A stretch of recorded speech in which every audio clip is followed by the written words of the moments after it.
I'm recording this for anyone who missed it, since I'm sure a lot of people did not see the notice until now when they're walking into the building and learning that we're not there.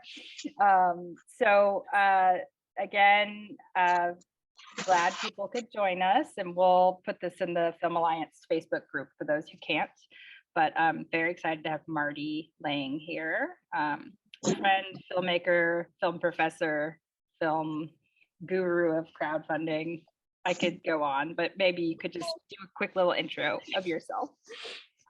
Sure. Hey guys, my name's Marty. Like Mel said, I'm a film professor at the University of Memphis in Tennessee. I used to teach at the University of Central Arkansas and also a school called Quinnipiac University in Connecticut. And I don't know if I'm a crowdfunding guru, but I do it a lot. I've got kind of like an intro to crowdfunding lesson that I use, that I tried to boil down, that we can kind of, crunch through in half an hour. And then if any of y'all have any questions, I'm happy to answer them. And you guys are thinking about crowdfunding or thinking about, putting a project online, happy to talk with you about that and any ideas you got for that. So let's start. Give you guys the presentation here. Can everybody see it okay? All right, cool. So what I'm going to do is basically kind of zip through this presentation. I kind of tightened it up a little bit for a tighter time frame, but basically what this is going to do is I'm going to talk to you guys about the entire process of crowdfunding, from the inception of the project all the way until the project is actually finished and you complete the campaign. So it's kind of a holistic thing, crowdfunding, I believe. So this will kind of explain what that whole process is about. So the current system of indie film has a very specific way that people get ahead. You can either write an amazing script, you can find a big grant or an uncle that makes a lot of money. You can get into a big film festival, or you can get a distribution company to acquire your movie. And those are all great things, and hopefully everybody gets a chance to do them and, has a great career. But there's a very specific thing that ties all those things together. You're waiting to be picked in each of those cases. And that's really not independence in the true sense of the word. That's what's called, Emily Best from Seed and Spark calls this dependent filmmaking. And frankly, it sucks. So what I want to do is show you guys another way to do that, and that is through crowdfunding your projects. So if you want to build a career, crowdfunding is a great way to do that, because it gives you two things that are absolutely necessary for you to have a career as an independent filmmaker. One is a direct connection to your audience, and the other one is data about them. And we'll talk a little bit more about what that exactly is as we go through this. But those are the two major things that filmmakers need in order to be successful nowadays. So crowdfunding will allow you to get both of those things. So it can help you think about filmmaking in a new way. It can help you understand your audience a little bit better. It can help you capitalize on the best marketing channels for your movie. It can increase the value of your intellectual property. And that's something that a lot of filmmakers have a little bit of time to adjust to, is that a film that you make is your intellectual property. You own it.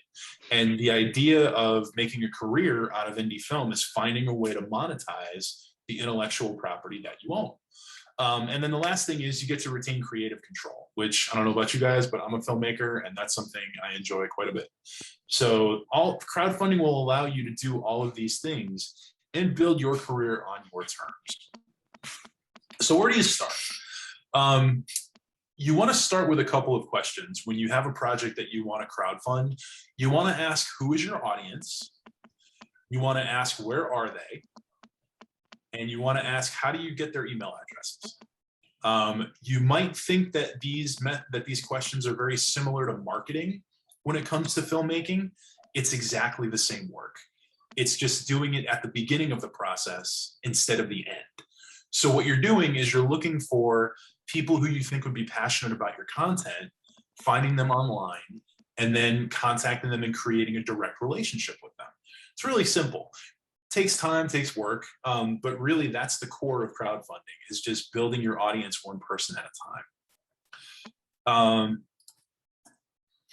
So one thing that you can do, and again, Emily Best from Seed and Spark talks about this, if you find 5 people who like your idea, ask them questions. You can ask them, where do they hang out online? How do they get their news? Who do they follow on social media? What music do they listen to? Where do they spend their free time? And when you talk to these people who like the idea for your movie, you start to get insights as to where you could potentially find other folks who might be interested in the film that you're making.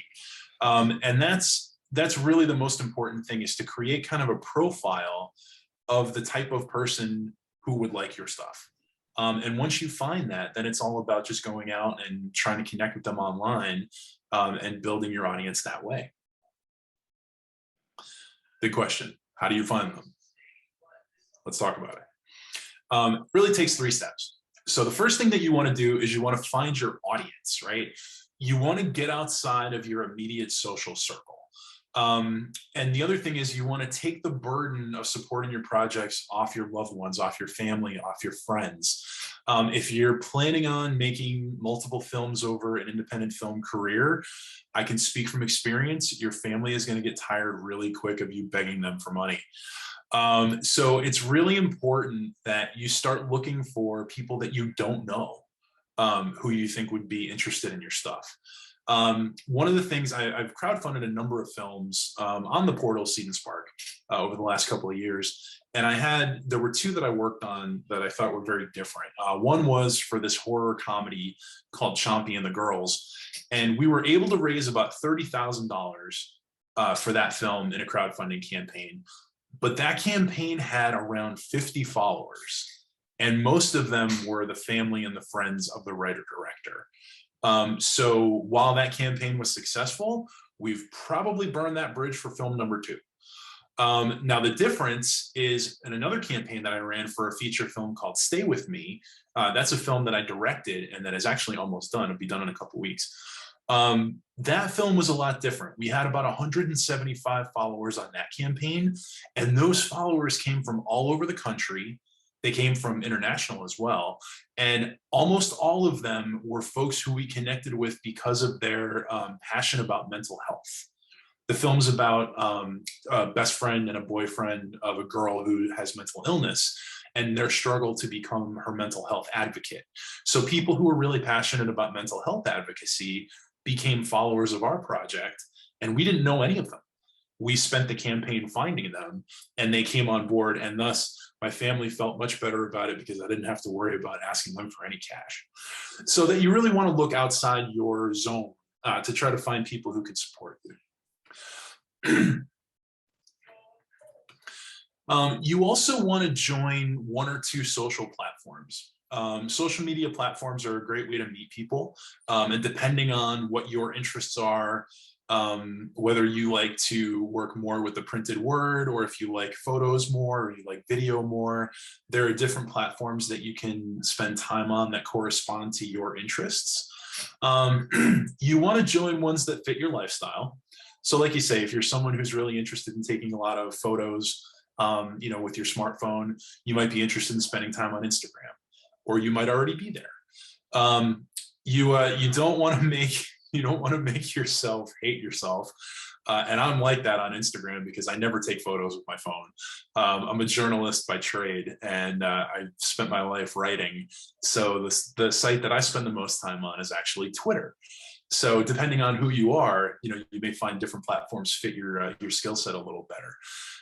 And you want to find out the platforms that are where your audience is. So when you spend that time talking to your friends that like the idea for your movie, they'll let you know where they spend time online. That would be a good place to look potentially for other folks who could follow you and potentially back you. And you also want to plant seeds when you're on these social platforms. One of the things I see a lot with new crowdfunders is that they spend the 30 days of the campaign doing outreach. And if you're doing it at that point, it's already too late. So what you want to do is you want to actually connect with these people, ask them questions, find out what kind of films they like, what kind of content they like to consume, and then kind of go from there. You don't just want to at them and beg them for money. So the more that you can connect with them on those social platforms, the more successful you'll be. And that does take time. And then you want to grow an authentic following. You don't want to buy followers. I've had people do that on campaigns before, and it's really wasted money because you don't have any personal connection to any of them, and the number of followers you have really doesn't have that much of a correlation into how successful a campaign is. Slow and steady wins the race. That's something really important to remember. You know, building your audience takes time. So the more real, genuine relationships you can develop on social media, the more successful a campaign will be. And then you want to learn about who they follow and listen to, because that can give you ideas for other places to go to find people, could give you ideas for influencers to talk to potentially become part of a campaign. And it's because of that authenticity and that connection that you'll be able to find that information out.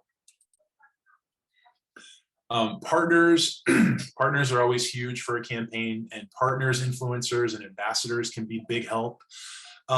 Whenever you're making a film, there are always celebrities somewhere in the world of your film. Excuse me. They could be celebrities actually in the true sense of the word, like they might be movie stars or TV stars, or they could be really trusted entities in the particular world of a movie. One of my old students actually crowdfunded for a documentary about bodybuilding. And he actually connected with one of the family members of Jack LaLanne. He was one of the first major fitness gurus in the US. And the fact that he connected with that person helped him successfully crowdfund the rest of his film. So that person you might not know, and they might not be, you know, a celebrity in the traditional sense of the word, but they have influence in the world of your story. And that's something that you always want to think about. And then brands can provide capital, they can provide services, they can help you reach out to folks that they're connected with. So potentially working with brands, that's a whole other webinar on its own. But that's definitely something that you can start with, you know, start thinking about places to look for those kinds of relationships. So you figure out that you're going to run a campaign. How do you prep it? Before you think about launching, there's a couple things that you should already know. You should know who and where your audience is, right? Which is what we just talked about. You should know how to use social media. You should be onboarding potential partners before the campaign actually starts, so that you can take full advantage of their relationships when the campaign's actually going on. And you should know how to talk to your audience. Only at the point where you've established a relationship with them should you think about asking them for anything. R.B. Botto wrote a great book about crowdsourcing for independent film, and I'm actually a case study in it for my first movie. And one of the things that he talks a lot about is, you know, spending the time and really getting to connect with folks and doing things for them before you actually make an ask of them. And that can be something as simple as providing information, sharing resources, providing counsel, talking with them, whatever it is. By offering up these people something of yourself before you make an ask, you're much more likely that you're going to be able to get a yes. So that's something that's really important to think about. And the name of the game is momentum for a campaign, right? The inevitability of success. So the more people that you have already sort of in your corner when a campaign starts, the more likely you are to get that zoom right off the bat and make a campaign successful. How much should you raise? How much should you ask for? My stock answer to this is always ask for what you need and not a penny more. That can include production and post. It could include potentially development money if you're just sort of playing with the idea of a film and you want to develop it. Distribution, festivals, marketing, incentives, all of those things cost money. So you want to think about what the smallest number is that will get you all of those things that you need, and that's what you should ask for. For the Stay With Me campaign, we raised $14,000, and that covered our post-production, it covered our distribution, and it covered our film festival budget and all of our marketing.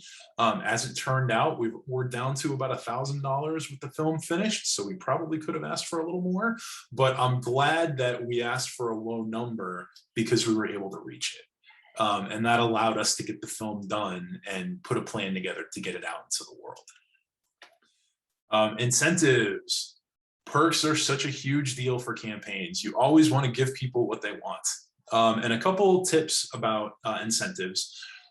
If you make an incentive between $10 and $25, you want to make that one really strong, because that's about the range where the most number of crowdfunding backers will give money. So you want to make something really interesting at that level. You want to make it personal, visual, shareable. And I'll show you an example of that in a second. The delivery of your film really matters. If somebody backs your campaign, they're going to want to see the film that they're backing. So like as soon as Stay With Me is done, I've got a list of about, I think it's 95 people who had backed at a level where they could see the film, and they're going to stream it the second it's done, because they're the reason that the film exists. Humor works. Laughing with someone is great. I find laughing at someone is better. One of the greatest series of videos that I made for a crowdfunding campaign, my best friend in high school made a web series, and we were having trouble raising money. So we decided one night that we were going to do a video telethon where for every $100 we raised, we would tell a stupid story about us from when we were kids. And we ended up raising about $1,200 that night. So always remember, self-deprecation can go a long way. And then you also want to think about what you can offer that you don't have to make and you don't have to mail. This is something that's been sort of a new development as crowdfunding has evolved. If you make a DVD perk, not only do you have to make the DVDs, you also have to mail them.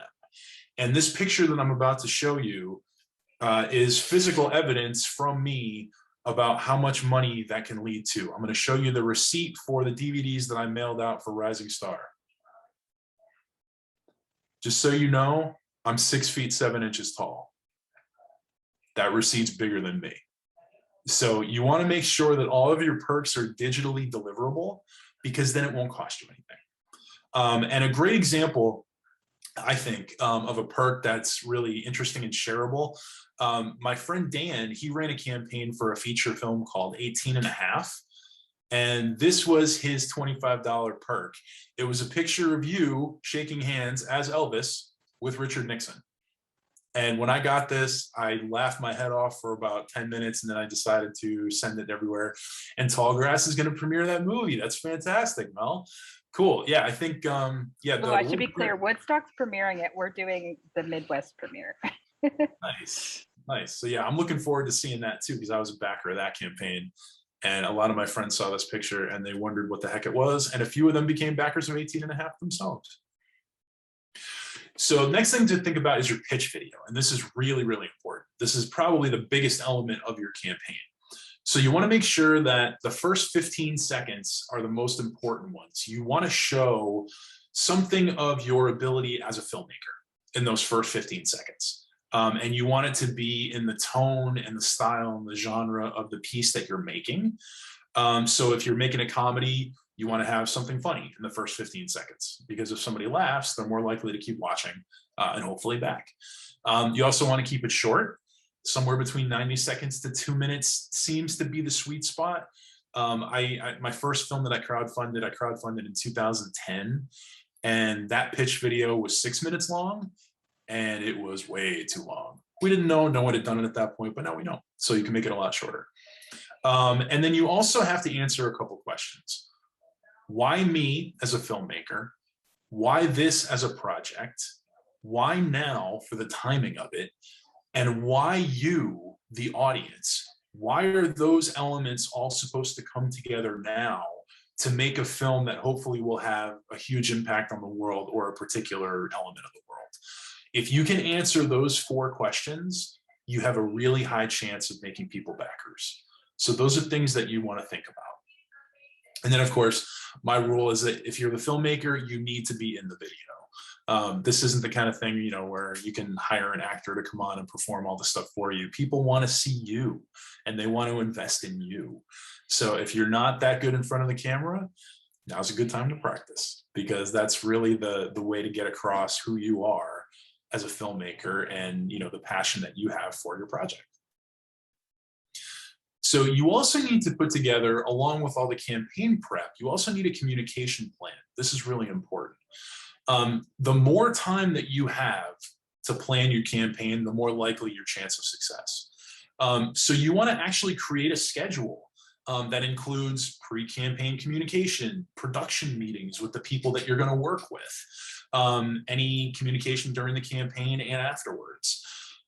You always want to leave room for new elements, because one of the neat things about crowdfunding is that it's always changing and it's always evolving as you're doing it. And you always want to plan to learn from your crowd. You may learn things over the course of a campaign that may spin a campaign in a totally different direction. So you always want to be open to that. I'll show you an example of what I'm talking about. This is really simple. This is just a Google Calendar. We use this for the Stay With Me campaign. And this was just each week. When we made this campaign, I had a group of about 20 college students that were working with me as campaign support. So this section right here was the work that they were doing each week. We broke them up into 4 groups.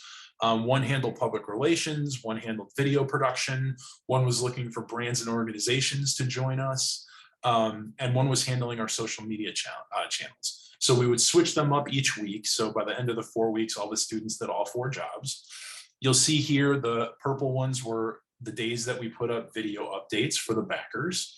Something as simple as this can really give you a good handle on what needs to be happening at each point of the campaign. You don't need to have any really expensive scheduling software or anything like that. Something as simple as this can help. And you want to use your communication tools. Direct outreach is the best way to get people to become backers. You can do that through email addresses, which is why I referred back before. How do you get people's email address? That's the best way that you can get a conversion from folks. Direct messaging. I found about 20% of the backers on Stay With Me by contacting them through Facebook direct messages. You can tell when those people are online so that you can hit them directly while they're online. That's how granular you can get with it. Any partnerships that you have, you'll be able to reach out to the folks that that partner group or organization has a connection with. And then anywhere else you have access to people. One of the cool things we did during the Rising Star campaign 10 years ago was we would meet for production meetings at Panera Bread, and we would have a huge sign that we would put on the table, and it would say, "Ask us about our new independent film." And every time we went there, people would come up to us and ask us what we were doing. And we would get all of their email addresses, and we would find out who wanted to be extras and who wanted to work as crew. And we actually found a location that way. Somebody came up and actually offered us his house for a location in the movie. So you never know what you can get. This is an email list. This is over the last 10 years. This is the first 2 pages of about 12 pages of mine. And literally, I've built it one email address at a time. I should be using something like MailChimp, but I move so much, I just never get the chance to set it up with an address or anything. But it's something as simple as this. If you keep a document with your email addresses, you've got a constantly existing and growing space of email contacts for people that you can contact. Oops. You also want to make sure that you're updating your backers. That can mean, shareable visual content, announcements about how inevitable success is going to be for the campaign, pre-composed social media posts that can go out, at particular times. This is an extension of your storytelling abilities. So you want to be able to tell the story of the success of your movie and of your crowdfunding campaign in the notes that you send out to your backers. And there are programs like Giphy and Canva and Embedded Video that can allow you to do this at a really high professional level. Me personally, I'm a horrible graphic artist, but Canva makes me look like a genius. So I recommend that to anybody, and it's free. So, and then social media, you always want to, use that over the course of the campaign to let people know about what's going on. Make sure you're thanking everybody publicly. You want to promote your friends' work. If friends have crowdfunding campaigns that are going on, cross-promotion is a great way to let more people know about what's going on. And you can make announcements, about events that are happening over the course of the 4 weeks. Thunderclap and Hootsuite are good programs to work with for social media. And all this work is done, now you actually run the campaign. So the majority of the work is being done far before you press launch. But once you do, communicate. That is the key to the campaign. Use your communication schedule. You want to review the messaging that you send out every day, and you want to make adjustments to it. If things are working better said another way, you can change your announcements to fit that, and hopefully that'll get a better response. You want to create opportunities in real life for social media posts and updates. You know, if you're at a location for the movie, go there and film an update. Show people that this is where the film will be made. It's always important, you know, to shine a light on others that are doing good things, whether in your campaign or outside in the broader indie film world. And keeping an attitude of gratitude is something that will take you far. No one owes you anything for a crowdfunding campaign. You need to find a reason to get people excited and to get people to want to support you. So if you keep an attitude of gratitude, that really helps you to get there. You want to post effective updates during the campaign. You have a chance to update your audience over the course of it. So you want to make sure that you have clear messaging, that you always have a call to action, whether it's find a follower for the campaign this week, tell a family member about it, tell a spouse about it, tell a significant other, whatever. You always want to show that there's momentum in the campaign and that things are going well. You want to respond to the world around you. That's really important. For the Stay With Me campaign, we ran that a month after the pandemic started. So we had an ongoing conversation about whether or not we should even be doing this. And that honesty, I think, helped us go a long way to get people who, you know, realized that we were really, you know, really thinking a lot about this and really doing it for the right reasons. So that's always important. And of course, express gratitude, you know, like we said before. This is an example of an update that we had on the campaign. This image right here, I created this image from a still from the movie, and we did it on that website Canva, and you would never know that it was a graphic design idiot who made it. So I'm very excited about this. This is probably one of the things I'm most proud of from the campaign, was that I created somewhat okay looking graphic design stuff. But this talks about, you know, where we are in the campaign, 54% funded, almost raised $7,700, 183 followers, whatever we can put to show the inevitability of success. And then we also had one of our students put a video up talking about tips and tricks that can help best deal with COVID, because at the time we were about 6 weeks into it. So mental health during the COVID-19 outbreak was a topic that we had for a full week during the campaign.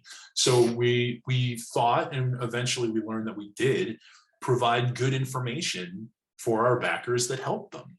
So that's something that you always want to be thinking about. How can you provide something to your backers in exchange for the financial support that they're hopefully going to give you? And this is where we start getting into data a little bit. You want to learn to interpret the data that you receive, and that can help you change the campaign sometimes. You always want to look at how much you've raised. You want to look at your page views, and you want to look at where your traffic comes from. I found something really interesting in the Stay With Me campaign. About half of our total backers came from the area of Los Angeles. And I found out it was because one of our major backers and supporters is an actor and filmmaker named Marty Lang. He's on the morning show on Apple TV Plus. And he let his audience know about it. And most of his friends and most of his people that he works with are based in LA. So that's why a lot of those folks ended up getting on the bandwagon for us. And you also want to see if the campaign follows the bell curve. And this is really important. This is what the final sort of data from the Stay With Me campaign. And if you look at this, you'll see that over the course of 4 weeks, there is a curve to the amount of money that an average film will raise. You'll start off with a big sort of push in the first week, and that'll get you to somewhere around 30%, hopefully by the end of the first week. And then weeks 2 and 3, there's still a rise, but it's a little more gradual. It's not as steep as the first week was. And then hopefully in the last week, you have that final push to get to whatever your goal is. And you'll see we more or less held to that over the course of the campaign. We dropped a little bit right near the end, but as you'll see here, we had a huge jump right here that got us over 100%. This was a backer that gave us $3,000. So obviously you don't want to plan your campaign on that, but they do exist and it is possible to find them. So that's something that curve is something that you're going to become very familiar with as you follow campaigns and then as you start running them on your own. You should always be sending out thank yous every day, both on the crowdfunding platform you use and on social media. You always want to send out updates at least twice a week. I like doing it 3 times a week on Monday, Wednesday, and Friday. That way everybody's pretty consistently informed on how things are going and you're not bothering them on weekends. You want to have a process for reviewing your messaging to make adjustments if there are things that aren't working in the way that you're getting the word out. And like I said before, crowdfunding is a storytelling medium, so you can have fun with it. There are no rules. So whatever you think will attract the people that you want to be part of the project, try it. And then after the campaign, this is the most important thing. Assuming the campaign is successful, this is the one thing you want to do. You want to celebrate. Because these 4 weeks are going to be crazy. I'm going to show you pictures of me right after the Rising Star campaign was done. And I don't normally drink that much wine, but I'm going to tell you something. I earned it. That was a really hard month. So we were able to do that. And this is my my producer's family, my producer, Matt. So that was a fun day when we finished that. But once that's done and you wake up and hopefully without a hangover, what you want to do is you want to deliver on your promises. You want to keep communicating with people. The worst thing is to ghost your supporters. You want to make sure that they're in the know. You want to make your film. You want to deliver all your incentives. You want to make sure that this new family that you've created is in constant touch. You want to let people know how things are coming along, good or bad.